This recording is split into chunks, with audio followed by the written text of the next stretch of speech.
Hello guys, আসসালামু আলাইকুম। আপনারা সবাই কেমন আছেন? আশা করি সবাই ভালো আছেন। আপনাদের সামনে আবারও চলে আসলাম আমি মোহাম্মদ সুজন খান।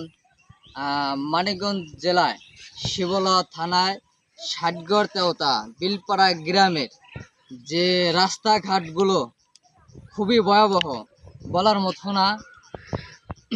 সাধারণ মানুষ জনগণ এই রাস্তায় চলাচল করতে যে মানে সমস্যা হয় তা বলার মতো না।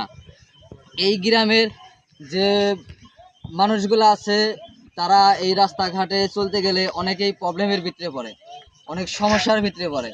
তার কিছু কিছু দৃশ্য আপনাদের সামনে আমি তুলে ধরার চেষ্টা করছি, আপনারা সবাই দেখতে পারেন। এই দেখেন এই জায়গাটা কি অবস্থা।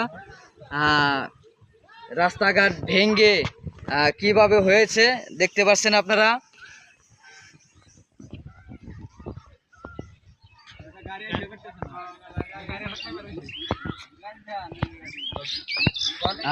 আপনারা দেখতে পাচ্ছেন যে এই জায়গা দিয়ে যদি কোনো রিক্সা, ভ্যান বা অটো গাড়ি যদি চলাচল করে তাহলে এই জায়গাটা কি সমস্যার ভিতরে পড়তে পারে আপনারা তো বুঝতে পারছেন।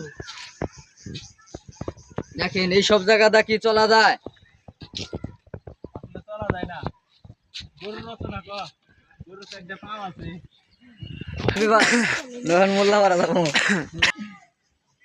আমাদের এই ব্রিজের দুই পাশের যে রাস্তার যে অবস্থাটা সেটা খুবই ভয়াবহ। আপনারা সবাই দেখেন, মনোযোগ দিয়ে দেখেন।